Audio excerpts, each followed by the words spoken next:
Thanks for coming. Before you watch this episode, hit the subscribe button and also the notification bell.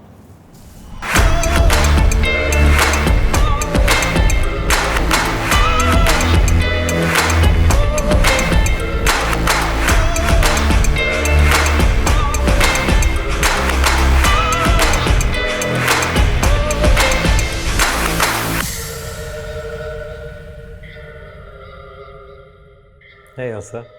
Hey. You have a giggle already? Yeah. I'm excited. I'm glad. So how are you really doing? I'm doing good. I'm doing good. I'm not too convinced. No, I'm doing good. I'm in a good space. I like where I'm going. Not exactly happy, but I'm good. I'm doing better than most, and I'm grateful for that. And I know the life I have wasn't meant to happen, but it did happen. So I think I'm doing good. But what makes you unhappy? I don't know, I feel like for me, there's so much bad in the world. And I think sometimes what happens is very unfair. And I think I came into a world where I see so many advantaged people and people who treat money like leaves, and they live like, there's no tomorrow, and they can do that every single day. And I've also seen this other side of the world where people are really suffering, they're really struggling. And I think for me, that really hurts me. I think that's my biggest point. Every single time I meet people, I talk about capitalism and people think I'm joking. Because everywhere I go, I teach them about capitalism and everyone will be on the table laughing and they'll be like, ha ha ha ha, she's a joker. But I feel for me, that's where I am right now, just trying to change everything that's happening, because I believe there's so much bad and the 1% is the problem.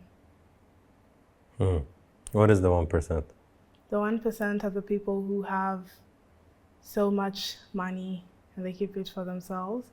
Like today we're coming out of Dubai Mall with my sister, and valet was 315 dirhams.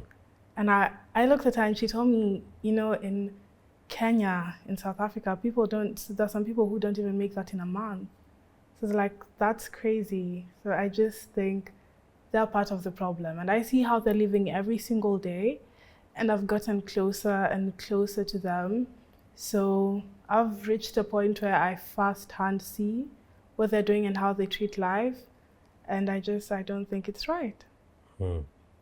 It's tricky because, for example, I look at a lot of the people that are working in these metropolitan cities, in New York, London, Paris, Dubai, and the life is also expensive in a lot of these countries, So you understand that everything goes high. Then you go to another country, you don't have the Coca-Cola or the whatever is not inflated. It's much cheaper. So I think I read an article once that if you want to know the level of inflation, you look at items that are usually a certain price. So for example, if an egg is $1 or 1 dirham, you go see how much an egg is somewhere else in another country, and you'll know the inflation rate. So it's a bit tricky. But I know also that you're a big visitor of Dubai. How's Dubai treating you? Dubai is good. I've had a lot of fun in Dubai. It's expensive. Oh my goodness. You think? It's so expensive. We go for dinners. Depends how you live Dubai. No, Dubai is an expensive place. If you want to live well, yes, it can be. But there was a whole, I think there was a video. I'll find it and I'll ask Nikki, or I'll send it to you. It's a video of how you can live in Dubai for a day at a dirham or something like that. The point I'm trying to make is Dubai is very malleable. You can literally have a whole meal for like a dirham, or you can have a whole meal for 1,000 dirhams. It depends where you want to go. But yeah, it depends. I don't know how your experience is. Yeah. No, the places I've gone, definitely not one dirham. It's just everything, even the taxis, everything is expensive. What I would spend in a week somewhere else, I'd spend in a day in Dubai. No, it's a crazy Have you been place. to London, Paris, New York? No. Yeah, then you'll change your mind. You'll definitely change your mind. These cities can be. And if you're in the... See, if you want to... The good thing about Dubai, and I'm from here, so I can be biased. I love my country and my city. And I've traveled. I've lived in Boston and New York. The good thing about Dubai is you can live in a very safe place. Like, thank God it's safe. The whole It's really place. like we leave our doors open. How many countries today around the world you can do that? Very few, very few. So the safety, we are underrating it, but then you can actually live a decent, healthy, quiet, high level life with the safety, with the AC, the air conditions, with a decent car and a good loan and a nice apartment. Not so bad. Yeah. After you go to New York and these places, I want you to call me and do a benchmark. But it can be expensive, I agree with you, and it can be affordable. It depends which level you want to live. And if you want to live really good, of course, you have to spend the money. Anywhere can be affordable, depending on how you want to live. Also true. Yeah. I need to show you the real Dubai also. Take you to the cool ghetto restaurants. And you're going to love it. It's such good food, I want to see them. I'll take you to the other side. Okay. Where we have one big plate, we all eat from the same thing. We sit on the floor. We have tea by the beach. That sounds like fun. Yeah. That sounds like fun. So tell me, who are you, Elsa? Elsa. So I was born in Nairobi, grew up in Nairobi. That's my whole life revolved around that place. Wasn't very into anything that happened around me. I don't know, I just saw this life every single day where we had the dads and the moms. So basically it was like a cycle. So the moms would come, pick their kids from school, drop their kids, go to work, and that was literally their whole lives. And then the dads will go to the pubs and have fun and do whatever they want. And I think from a young age, I just knew that's not what I wanted. And I thought I wanted more. And every single day, I just thought, how can I make sure I don't have a 9-to-5 and be, have this family and my life just revolves around that, just that one circle. And then my video blew up and that changed everything. So I dropped out of school, told my parents like months after. So I left school. Months after, okay. Months after. By the way, I haven't been going to school. I wrote the school an email. I was like, hey, yeah, so, I'm going to leave. I'm going to take some years off. And, you need a letter of consent. So I wrote my own letter of consent and I put my dad's signature at the bottom. Perfect. Yeah, and there was COVID, so they couldn't ask him to come in. Yeah. Amazing. That really helped. So I left school and I started focusing on more and doing this thing because it made me so happy doing it. So I just did it more and more and more. And now we're here. How was your childhood, Elsa? Crazy. Crazy, fun, bad, good. I have 3 siblings. My older sister, my older brother, and my younger brother. We all grew up with my parents. So my dad worked a lot, but he was always there. He worked a lot, but he made such an effort to be there. So my mom was always there. She came first at school. She was with us during the weekends, during the holidays. She was always with us. I went to nice schools. Yeah, I was very fortunate, and I'm very grateful for that. I went to good schools with nice facilities. It was I think for me, the thing that I carried most from growing up was the amount of colorism just around me. And it was there every single day, especially in school. Anyone who was lighter skinned will always be treated better in every aspect, by the teachers, by the students. And it was always made to feel like darker skinned girls, not even in terms of attractiveness, even like opportunities, lighter skinned girls would get it fast, every single thing. And I think that's what I picked most from my childhood. And it hurt a lot, but I knew my worth, and I knew that's not how things were meant to be. So I disconnected from everyone. I tried to fit in to just get through and get by, but I knew there were better days ahead.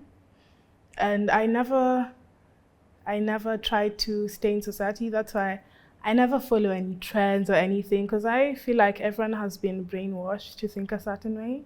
So I don't follow anything. I just think it's all bullshit, everything we know. And what you know is what you should go by, and what you feel is right in your heart. Because I know everything I've been taught is from someone else, and that person was taught by someone else. And so I go with the flow, and I go with how I feel, because I know myself will never fail me. How old are you? 19. That's crazy, man. I was a dumbass at 19. Like I sit with the young generation. I'm 39 now.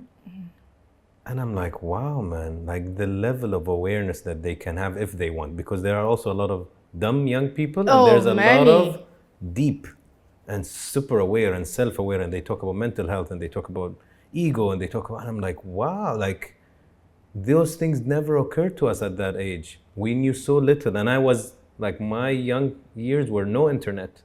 So I'm the last generation was no internet, then internet. Everybody after is internet.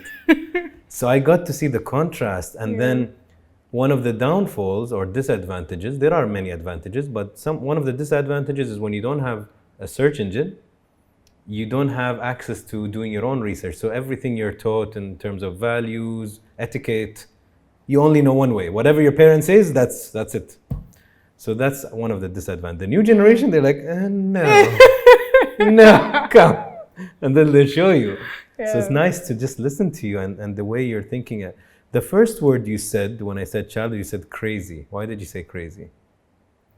Oh, I feel like so many things happened, especially growing up with 3 siblings, and we had our cousins in the house.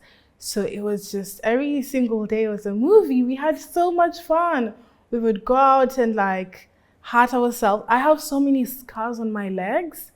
Oh my goodness, the amount of things we did that should have killed us. I'm not even joking. We did crazy stuff. We would jump over barbed wires and just run into cars and ride bikes crisscross on the road. So it was so much fun. We had a crazy, amazing time. Was it a hard childhood or easy, comfortable? I think I had a comfortable childhood. I had a pretty comfortable childhood. I think for me, the biggest no was just school.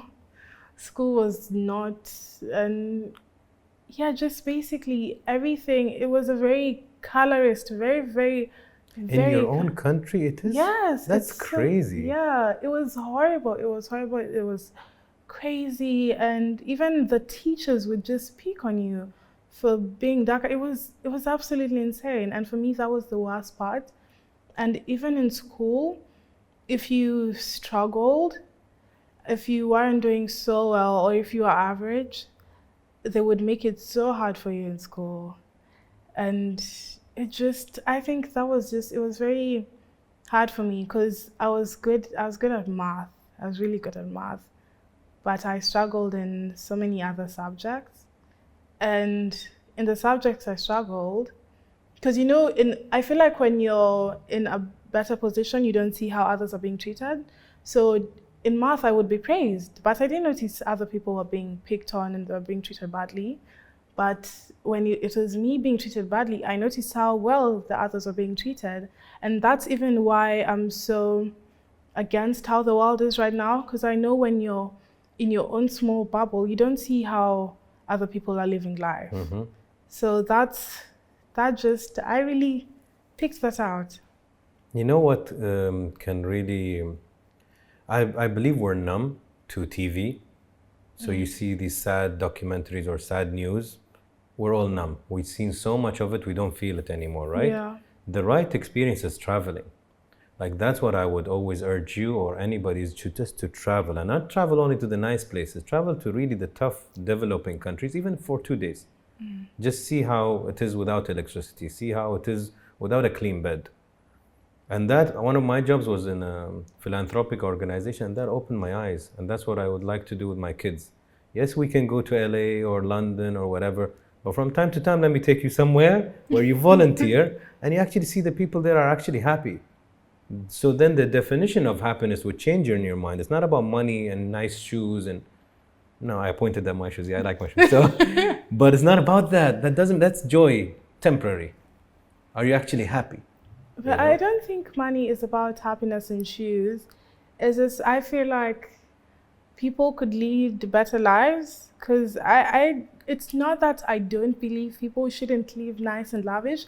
I just don't believe some people should live in extreme poverty. That other extreme. Yeah, the other extreme.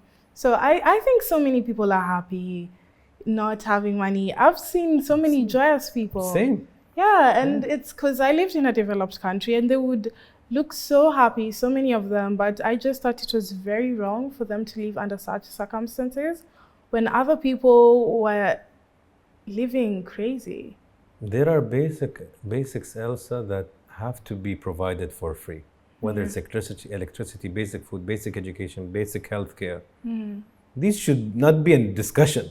Yes. You know? You said something interesting earlier, that got me curious. You said at a certain age, maybe I don't know how many years ago, or maybe last year, where, because you said it was around COVID, that you decided out of conviction that I don't want to go to school no more. I'm going to send the email, I'm going to sign it. And so my question is, and this is very interesting for me because I don't think I would have had that self-confidence when I was 18 or 19. So I'm curious, how do you get so convinced that this is not for me and I will make it from an alternate route, not this route, not the typical route. I can make it elsewhere. How do you get that confidence to make that decision when you don't have any assurance? I didn't have the confidence. I think the thing I fear most till now is failure, because I haven't made, I'm growing, I'm still growing, and I have a long way to go, and anything can happen. So for me, my biggest fear till now is failure, but I fear going back to school more. I hate that place. I hate that place. I hate that place. I do not want to go walk into lectures and listen the whole time. You know, many people asked me why I'm doing journalism, and I would always come, every single time I'd have a different reason. And then one time I was asked and I just said, I hate it, but everything else seems worse. That's why I picked journalism. So I just realized I don't want to be there. And what's the point of living life if you don't want to, if what you're doing doesn't make you happy? So I was very, very, very unhappy. And I had this other thing that made me happy, but it was a risk. So it was either being unhappy and being secure, or taking the risk and being brave. And taking the risk seemed way better. Do you not like school because you feel it's old school and the systems are old and they haven't been updated and it's very herd-like? Sheep. Or is it because you had a bad personal experience, like bullying or racism, or which one? Oh, both. Oh, both. Definitely okay. both. The combo. Okay. Just came in together. They did everything. So I feel like the system, even till now, if I finished school, I'd go to an office, I'd apply for a job, they told me to get more experience, and then I'd have to go do my master's, and then they would tell me to get a PhD. Christ, I'm not doing that. That's so much.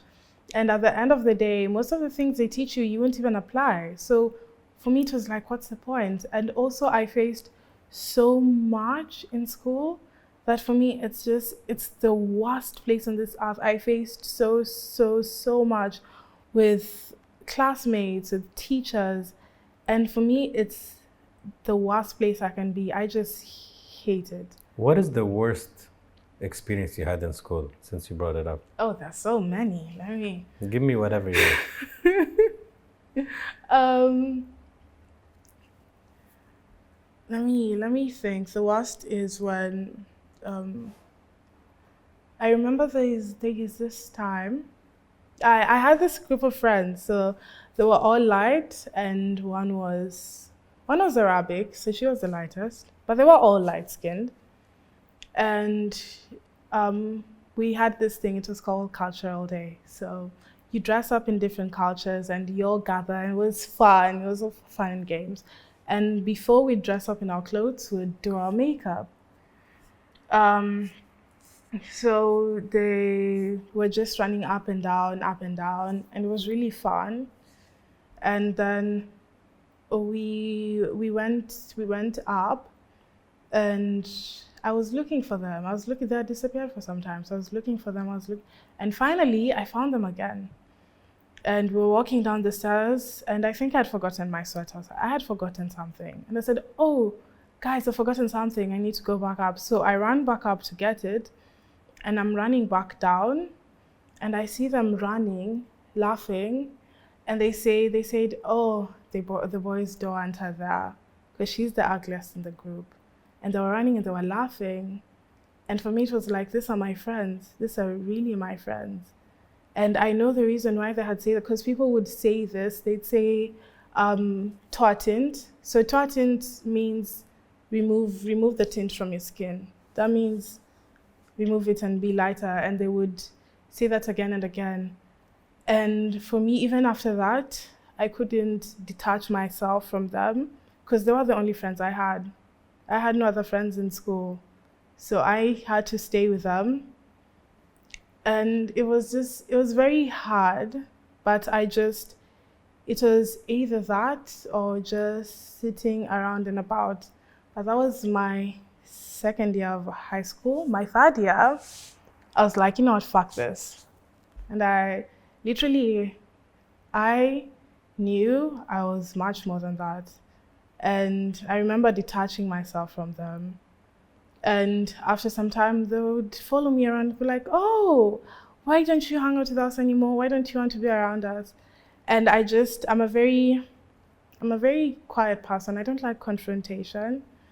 That back then, now I will come for you. Back then, I didn't like confrontation. So I was like, no, I have a lot of work to do.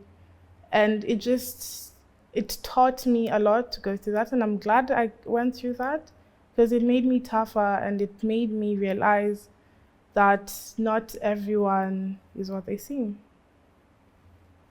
It's so brave of you to say that story.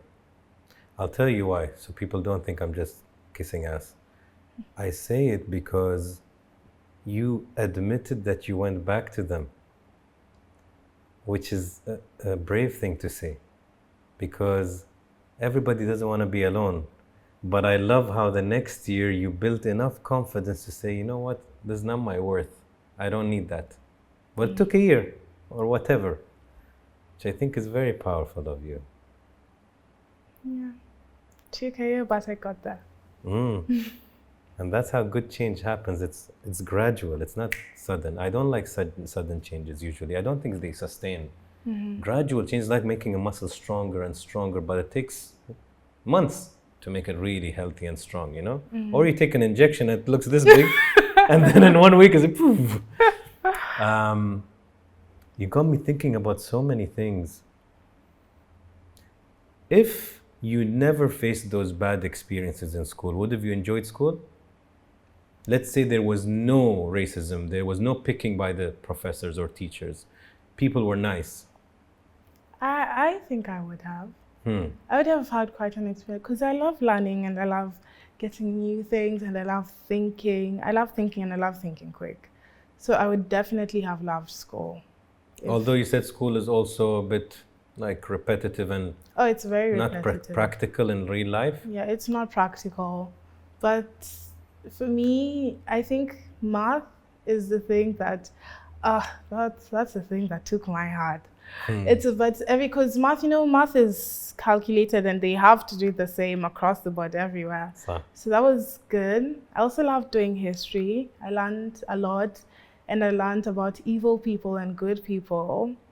So there was a lot of nonsense in school and a lot of things that were very unnecessary, but there were also a lot of things that gave me knowledge and a lot of things that I loved learning. It's tricky because now Elsa took a risk that paid off, but a lot of people might take a risk and it will not pay off, and they should have stayed in school. It's very tricky, It's for true. some it works, for some. That's true. And everybody talks about Steve Jobs or Bill Gates, but that's like 0.2%.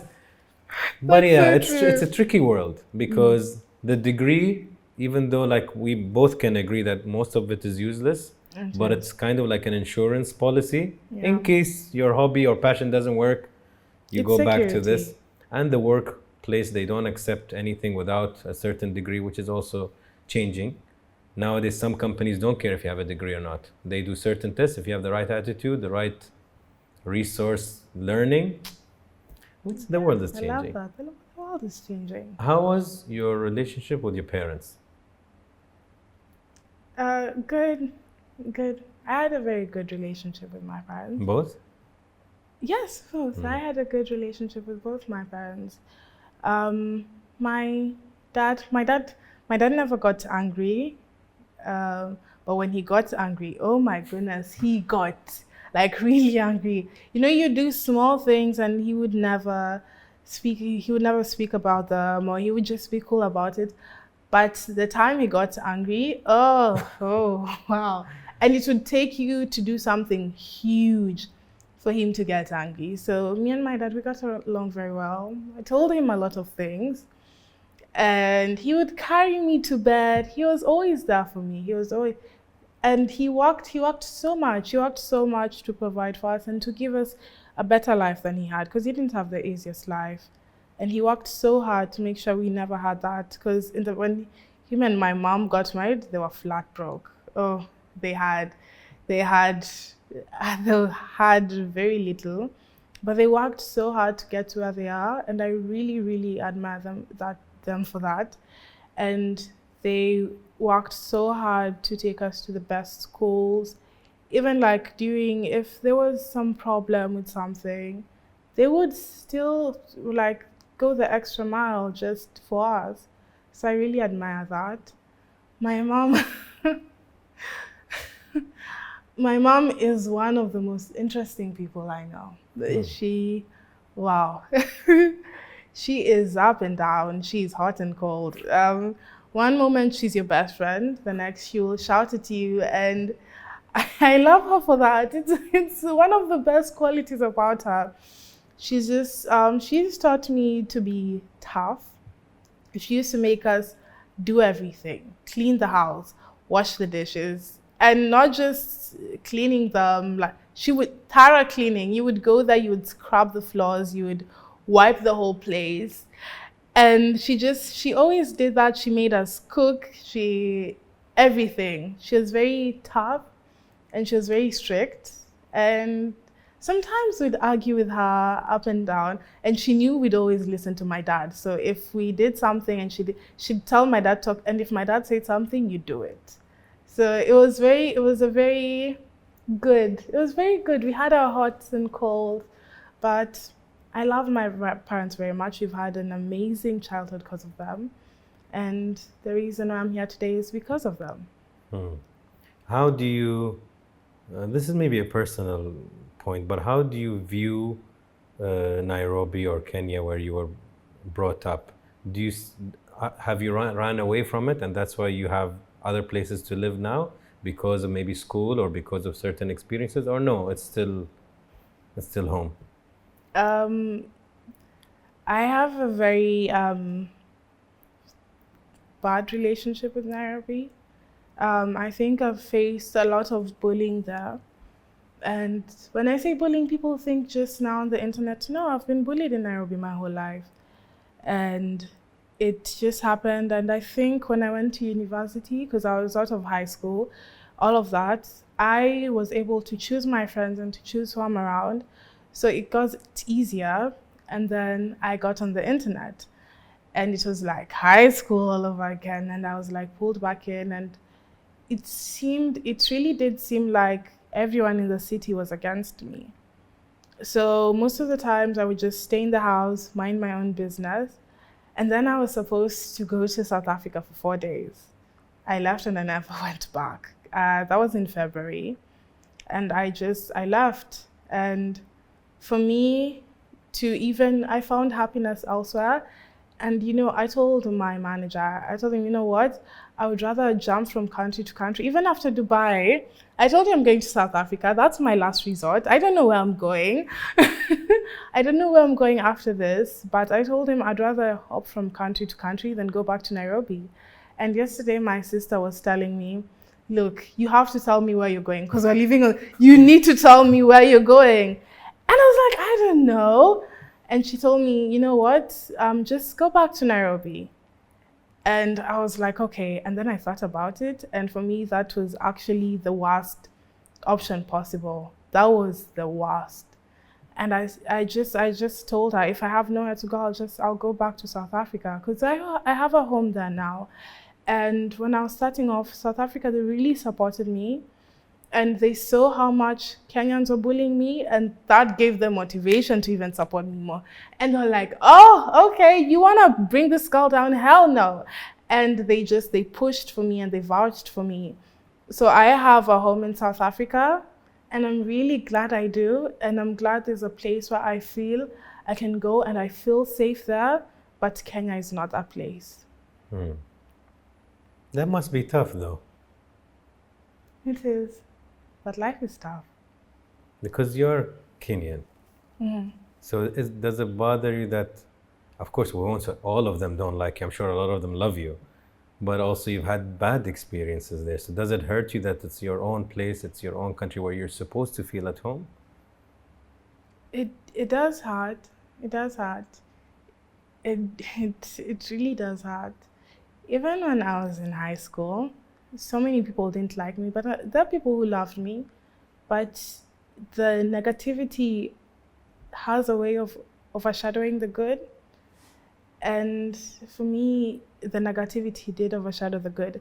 And for me, I don't think it's even the bullying that really got to me. I think it's the pity, because so many people would feel so sorry for me. And they'd be like, are you okay? Are you doing good? Are you going to hurt yourself? And I think for me, because I'm a tough girl. I'm a black girl, in this world, and I'm going to face a lot. So I need to have tough skin. I need to be brave, and I can't play victim. I always have to stand back up. But people feeling sorry for me, that wasn't. I didn't like that. I didn't like that at all. So I think for me, that's what really drove me out of there, because I can handle the bad comments. I can handle people calling me a bitch and insulting me, but I can't handle people feeling sorry for me. Why though? Why does it bother you if somebody feels pity for you? I don't know. I just feel like I've worked so hard to be tough, and feeling pity just reminds me that I should feel so bad about a situation, and I've worked so hard to get out of that space, and dragging me back there, it's just, I can't go through that again. But why would they feel pity? Like, what's the intention? I don't know why people feel bad for me. I always act like a tough girl. I always show I got the situation. I don't know why people feel sorry for me. Like, what would they say? Like, why would they assume you're sympathizing? I trend on Kenyan Twitter so much. And on Twitter, it shows you what's trending in the country you're in. Correct. So if today I'm trending, it will be because of something specific. And everyone will be like, oh my God, I'm so sorry. I'm so sorry. And every time I'm trending, people would text me. People I know, people I don't know. They would text me, I'm so sorry. They'd even comment, oh guys, leave her alone. She doesn't deserve this. And it just comes from all corners and from everywhere. And no, I don't want people feeling bad for me. I don't want anyone feeling bad for me. I'm okay. I'm not okay, but don't put me in a place where I have to feel bad for myself and I have to feel pity for myself. I don't want to be in that space. I want to be in a space where I know the world is tough and I don't need to play victim. It's not even about playing victim, because sometimes you are the victim, but I've learned that you can't always play the part of victim. You need to stand up, because at the end of the day, it's either you stay down or you get back up. So might as well do it sooner rather than later. Do you think that their pity or their sympathy is coming from a good intention or a good place, or it's not? It's coming from a good place from some people. Some people I don't think as much, because even in the beginning I would have some friends and people would say such horrible things about me on the internet, and they'd send me a screenshot and they'd write it down there, oh, I'm so sorry about this. If I was your friend, I'd never do that to you. I would never see people insulting you and send it to you. That's wrong. So I feel for some people, they do it from a very malicious place, but some people, they're checking up on you and they want to see if you're okay, if you're doing fine, and they want you to know everything will be okay. But both of them are equally horrible. Okay. You definitely have an allergy to it now. Yeah, I hate it. Elsa, you stopped the internet for a few years, social media. I read this, that you stopped for a few years, but I'm like, nobody's saying why. Like there was a gap of 2-3 years at least. How come? So I started my videos in 2016 because I thought I was so funny. So I started in 2016, and in 2017, mid-2017, I stopped posting videos, and it's because there's this examination in Kenya. It's the national examination, and you have to ace it. That's what determines if you're going to university or not. And I had pressure from all sides to make me focus on that one examination. And I just kind of dropped everything to focus on it. And that's the only reason I stopped social media. Okay, so it's a simple reason. Yeah, it's a simple reason. Okay. Did you pass? Yeah. Yeah, I passed. Okay, that's good. What's up with the sunglasses and the chips? Like, why those two things? So the chips, I ate them one day by mistake in one of my videos. And after that, every single time I wouldn't eat the chips, people would be like, where are the chips? Where are the chips? They would come for me. You need to make your own chips now. Yeah. I hope you have a plan. Of course I have a plan. Cool, yeah. Of course I have a plan. Okay, chips, yes. Chips, sunglasses. So I was doing this thing where I would actually be like, being famous, it's so hard. And I used those sunglasses because I saw them one day, then I was like, oh, if I wear the sunglasses, it will be cool. So I wore them one day, and then I realized if I wear them in every single video, one day I can make money out of it. So I just kept on putting them in. Nice. Yeah. And has fame changed you? I would say yes and no. I feel like fame would change anyone. There are definitely some people that I used to speak to, and I don't speak to them now. I think for me, it doesn't make sense to have friendships when you guys are not going in the same direction or you're not on the same path. So even my dad always told me, you'll make friends and you lose friends, and that's normal. When you're not going in the same path as someone, it doesn't make sense. And also, I'm someone who doesn't. I hate drugs. Oh, I hate drugs. I hate drugs because I've seen how it's ruined people. I hate drugs. So for me, even people who would overly drink, usually I would be there for them. And I didn't see a problem with being friends with them. But then it would just, I knew in taking this new path, it would be something that would derail me because I didn't have the same time. And if something happened, I didn't want that to be on my head. So I also cut out that part of my life. And of course, I left school, so that definitely changed. But I still have some of my friends who I love. And some of them, I cut them off because, some of them would post and say, oh my goodness, my girl, she's so funny, like before I blew up. And then some of them never used to post. And then they started posting. And that seemed so funny to me because I was like, if you didn't find me funny before, why do you find me funny now? So the ones who never posted until now they don't post, because if you don't find me funny, that's not like a deal breaker. I won't stop being your friend because you don't need to find me funny for me to be your friend. Just be consistent. Don't not find me funny before you find me funny now. Just don't find me funny before you don't find me funny now, and that's it. Let that be as it is. So those are the people I've still kept in my life. And I think for me, the thing that has really stuck with me is being humble and being grounded. And I love that people keep on reminding me, my new friends, my old friends, they keep on reminding me how important humility is. And I think what ruins most people is being proud, and you think you're too good for some things. And for me, it's just, I remember where I'm coming from, and I know what I stand for. And that's the one thing I don't want to change about me. That's the one thing that will stick with me and in my heart. And my clothes have changed. My clothes, my bank account has changed. We love that. Okay. That's nice. Yeah, I like listening to you.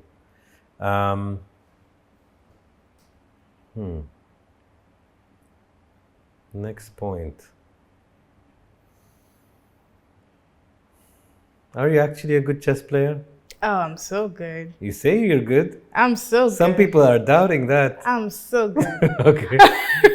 I'm so After good watching the Queen's Gambit on Netflix or before? Before. I love chess, and I loved chess so much. You wrote it in your bio. Yeah, I saw that. Yes. Yeah. And I really got, and even after I left my friend group in high school, I focused so much on chess because now I had a lot of free time. I didn't have friends, so I had a lot of free time. So I played so much chess, and I couldn't use the internet because I was focusing on my exams.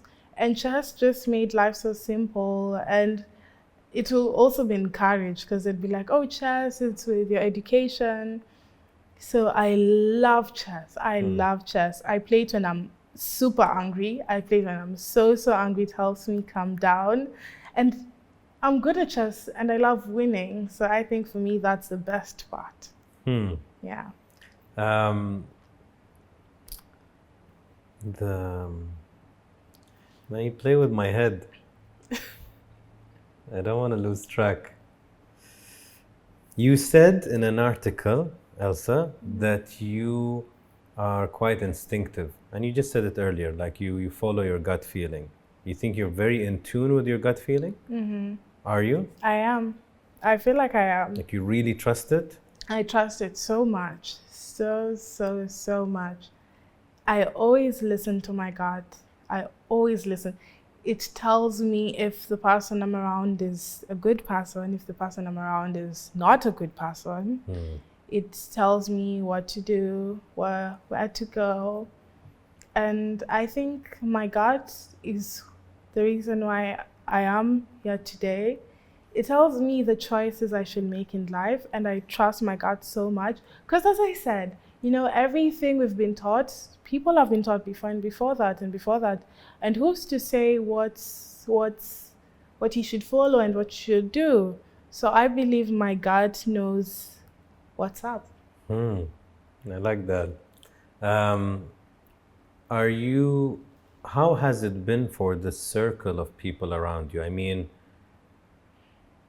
can you trust people? Are they starting to take advantage of you? Do you have fake friends? Do you think their friends are genuine but they're not? Even family, sometimes when somebody gets rich, all the family show up. Your cousin from the third level will call you, I was adopted, and you're like, oh, okay, hello. So have you faced all of this? I have. And I like to think of people. I was told this is wrong, but this is how I think. I like to think of people as assets and liabilities, because I use the same. I swear to God. Don't I say the same thing? I say the same thing, and I got it from a book that I'll tell you should read. It's called Rich Dad Poor Dad. Okay. You will love this book because it uses the same system. Okay. Okay, go ahead. I love that. I like to think of people as assets and liabilities. So I don't have time to think if someone is a fake friend or a good friend, or if they'll be there for me, because I'll never know. I'll never know until you fall, and I'm not going to fall, so I'll never know if people are good or bad people. So I don't put my trust in people, but I see how people can be of advantage to me. If I see you're a liability and you're helping me, no way, there's no point of me being your friend or trying to befriend you or hanging out with you. There's no point.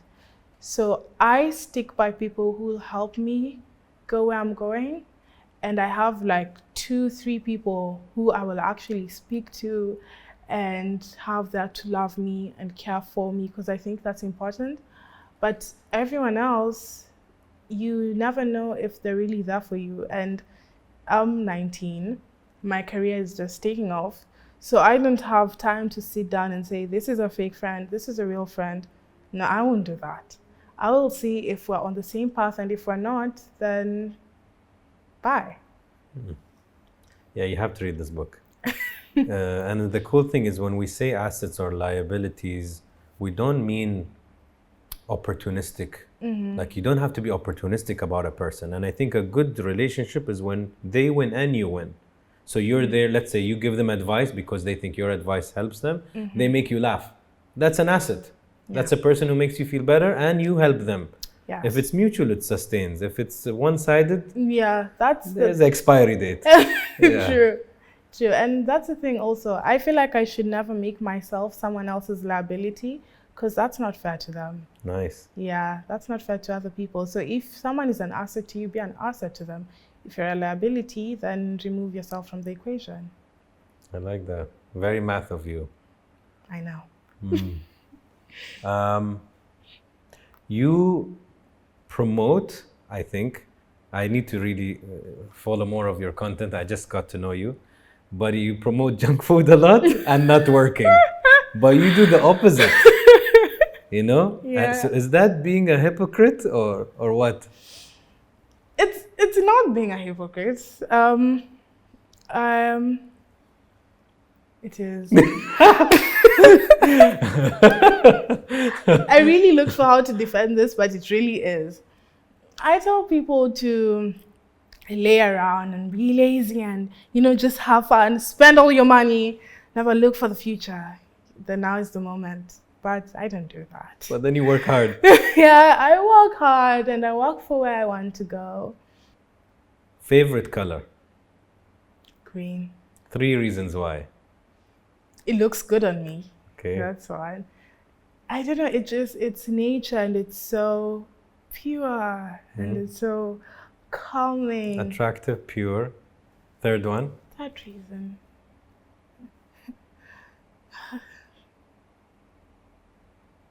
Just looks so good on me.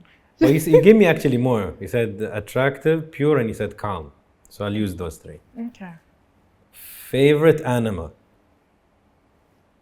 Dogs. 3 reasons why. I have a dog. No, that doesn't count. Okay. They're always there. They're loyal. Loyal. They're very loyal, and they protect. Protective, They're feisty. Like, they can be nice, but if you cross them, they're very feisty, and that's exactly how I am. And they're so cute. Just Okay. So the color is how you see yourself. Okay. So attractive, and you said pure and calm. Okay, those 3. The animal reflects an ideal partner, which you said you already have one, so maybe you have a boyfriend. But it means loyal. You said they're very cute and they're feisty and they're protective. I don't have a boyfriend. Okay, so this were all the guys now. Yeah, don't confuse I don't have a boyfriend, so just so we're clear. But these are the 3 things that you would, I think, seek in an ideal partner. These 2 questions are usually accurate. You can think about them then. You're like, which one is actually loyal? None.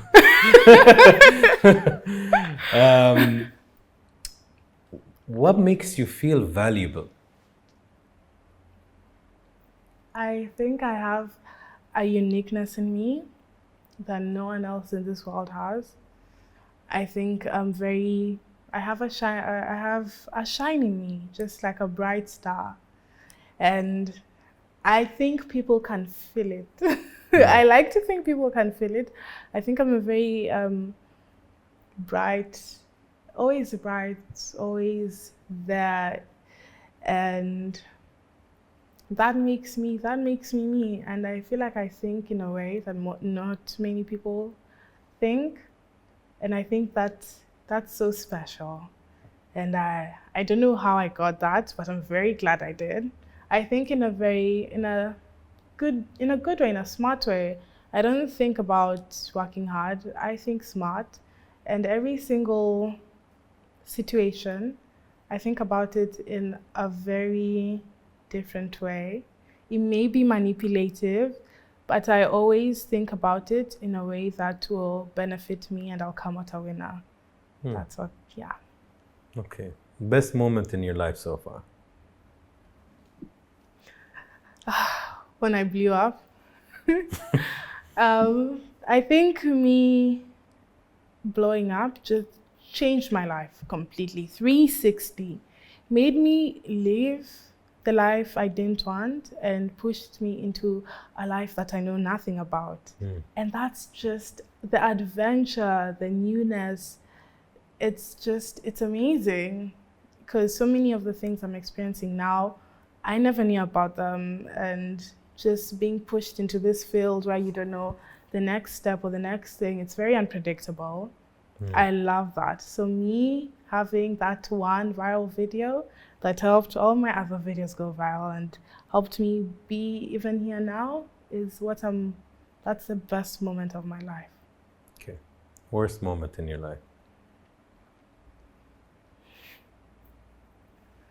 Oh, I was in boarding school. And for me, that I hated. Oh, even thinking about it, it's horrible. I was in boarding school for about a year, and I faced, oh my goodness, it was horrible. The prefects were bullies. They were real bullies. I'd never seen real bullies, and I went to that school, and the prefects, those were bullies. What does that mean, sorry? The Prefects. What does that mean? Do you know prefects? Oh, No. Let me tell you what prefects are. So, in school, they have the students, all normal students. So from the students, they pick prefects. So prefects are supposed to make sure everything that the other students do what they need to do. So they're like cops. It's like, so they're like cops, and they like tell you what to do. They make sure everything is running fine. They have that authority. They have that authority, that power. That they will abuse. Yeah, and they abused it so much. And I would fight so much with them. And yeah, I remember there's a time, one of the head prefects, they told me, because we used to do like chores in school, and I'd swept up the classroom, and they told me, I don't like how you've done it, go back. I was like, okay. And I went back and I did it again. And they're like, I don't like it, go get water and soap. And I went and I got water and soap and I did it again. And they're like, no, redo it. And I was like, no. I was like, you're crazy. And they gathered all of them, all the prefects, and they ganged up on me, and they were all around me. And they were, imagine you're in the middle and there's so many cops around you, ganging up on you, and they're like, who do you think you are, and all those things. And for me, I think that was one of the worst moments. I was like, oh my God. I felt like I was drowning. And oh, that's cool. My goodness.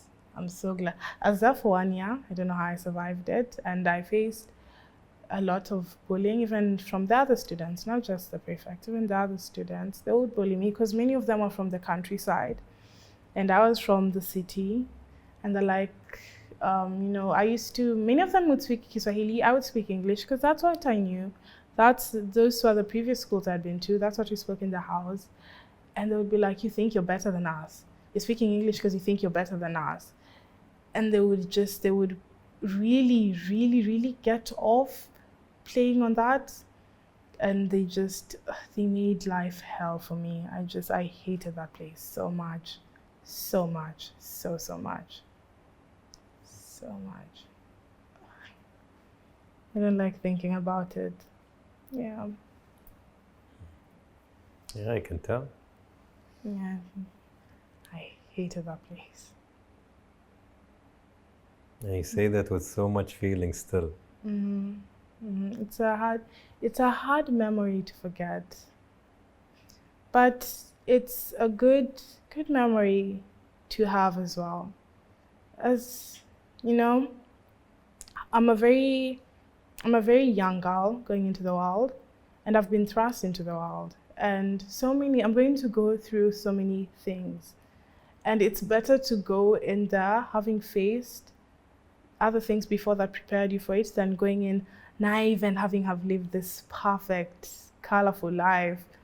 The world will tear you apart. So I'm glad I went through all those things, and I'm glad I faced bullies, and I'm glad people tore me down, and I'm glad people went the extra mile to just pull me apart, because that made me tougher, and that made me know how to play the game. Because if you don't play the game will play you, and it will play you badly.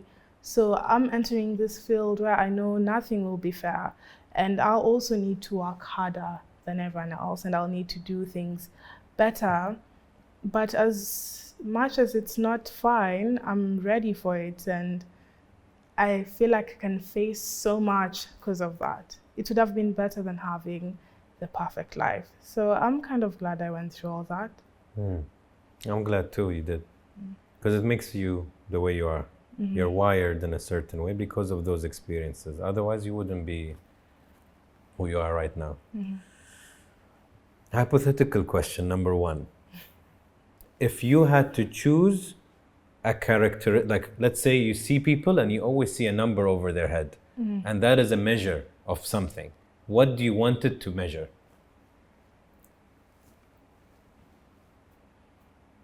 Oh, that's a hard question.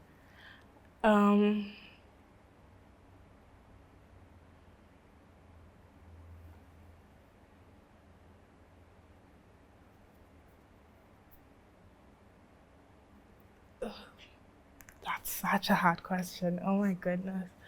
I think honesty. Honesty. I love honesty, and I like honest people. And I really respect honest people. Like yesterday, I met a guy, and he was not a nice guy, but he was honest about it, and that I respected. So honesty. Nice. What was he honest about? You got me curious. Just basically people being taken advantage of in this world.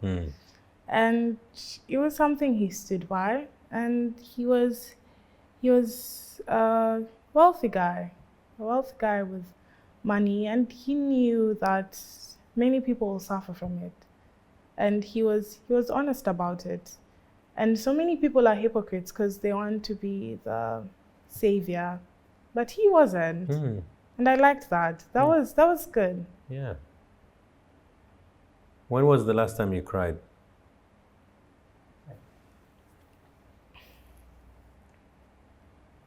No, I can't remember.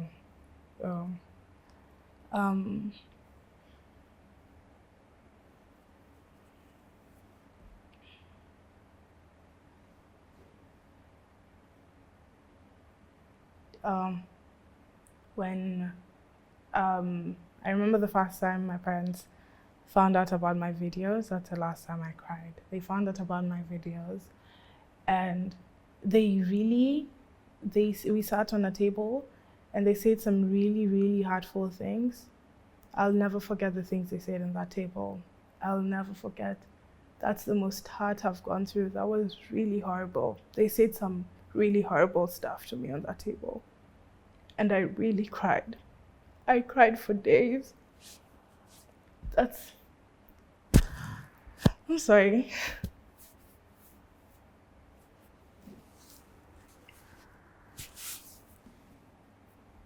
Can I get a tissue, please?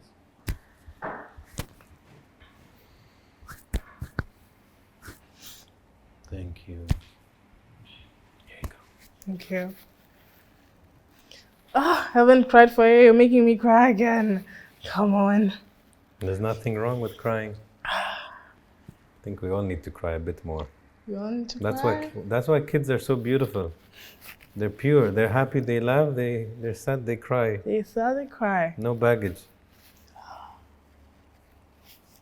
Yeah. So they said some really mean stuff to me on that table. And I cried for days. Oh my goodness, I cried for days. For days. Yeah, it was horrible. I cried, I couldn't eat. I couldn't leave my room. It was so bad. That was the last time I cried. You know, I'm trying to put you together in my head. And you said the most thing you're afraid of is failure. And you said you faced discrimination because of your color, and you faced racism in your own country. Mm. And you've been bullied, and you've been picked on by these weird police students. So like, and your parents in the beginning maybe didn't believe in something that was new, strange, you know, funny videos, sunglasses, chips, or whatever. I would understand also a parent who loves their child, they don't know what's this new world, so they can attack because they're afraid. So the real emotion is fear for the child or whatever. So I feel like all of this brings you to a feeling that you cannot fail, because now you need to prove to everybody that your gut feeling was right all along. Yeah. So that's why I said I will never fall. I'll always stay standing. Who wants to join me? Yalla, come. You don't want to join me because you can't afford to fall. It feels like maybe it's a bit of too much stress on you and too much pressure, but maybe it works, I don't know. But it feels that's how you're wired. Like you have to prove it right, that your gut feeling is right. Maybe. Yeah. It's me putting you together. Second hypothetical question. If we take Elsa's heart and we place it in front of you, what would it tell you? I like to think of myself as a kind person. I like to think of myself as a kind person and a very nice person. And I like to think I care about other people, and I care about, there's some things I think people don't deserve to go through, even bad people. They don't deserve some things. But I'm also a very smart person. If I need to do something, I will do it. Because I know the reason why I'm kind and I'm nice is because I'm very advantaged and I can afford to be nice. I can afford to be kind to other people. And I know if I was put in another situation, I would fight everyone, and I would play games with everyone, and I would manipulate, and I would do it legally, but I would hurt a lot of people. So I know that the reason why I have a good heart is because I've been in a position that makes me have a good heart, but I know in another situation, I would fuck so many people over. Interesting. You're gutsy. I love your honesty, man. That's very honest. But what would your heart tell you now? Like, let's say we have a table here and I put your heart, hypothetically, what would it tell Elsa? I'm so glad for the pain you've gone through. I'm happy for the love you've given me. I love how you treat other people. I love how you think. You're so smart. Oh my goodness, you are smart. You know how to play the game. You know how to play everyone. And you act kind and you act dumb, but you know where you're going. You know what you're doing. You act naive, but you know how to play. You know how to play everything. You know how to play everyone. I like you. You're smart. I like you. You're smart. Final question. Elsa in one word. Fabulous. I like it. Thank you. That was lovely. Appreciate it. Thank you for having me. I enjoyed it. I like listening to you. I'm very glad we did this. Yeah, me very too. happy we did this. How was it for you? It was nice. Made me remember so many things I'd locked out.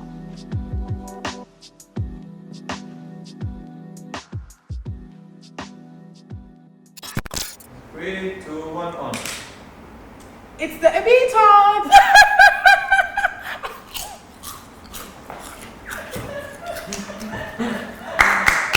I like it.